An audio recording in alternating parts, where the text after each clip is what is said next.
So once a buyer and a seller come to terms on an offer, let's say it's listed for $350,000, a buyer comes in and makes an offer of $330,000. The seller counters back and says, I won't take anything less than $340,000. Everybody comes to terms. And then the contract processing starts.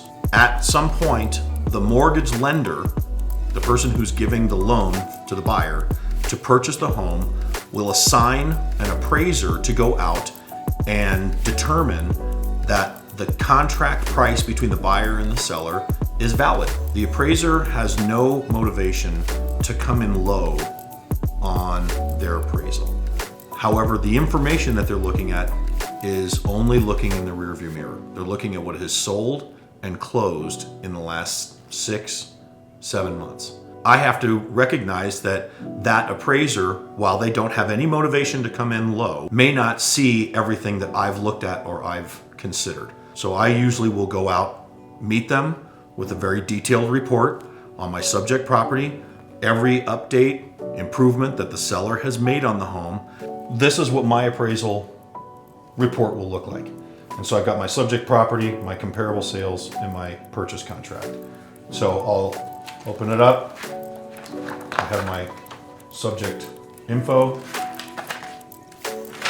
all the recent improvements, updates within the last 3 years. I've listed them all here. And then I go into my comparable sales. There's my subject, sales around the area, contract details, the purchase price, when it's closing, and then an actual copy of the contract itself. So with a VA loan, they call it Tidewater, and they don't tell you what the number is that they came in low with. They'll just say, we're low. Can you help us out with additional information?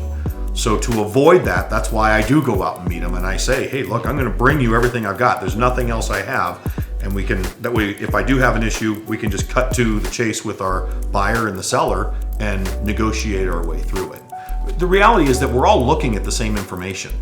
It's just how it's presented and making sure that appraisers are seeing what they wouldn't necessarily know about the particular subject property.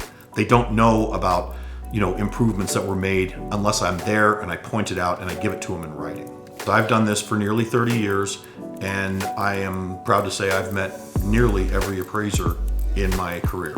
And I've done that for 2 reasons. One, to protect the value in the contract, to make sure we're all getting across the finish line and we're all on the same page and everybody's happy. But I've also been able to meet and communicate with the appraisers because we also can share information about what they're seeing in the marketplace and what I'm seeing in the marketplace. And if they're having troubles and if they're seeing I also like to find out how many orders they've got coming in, because I can gauge then whether the market is still moving along quickly or if they're starting to say, hey, we're seeing values or we're seeing contracts slow down. So it's constant stop and go in the business, or speed up and slow down. And so it's just talking to other professionals in the process.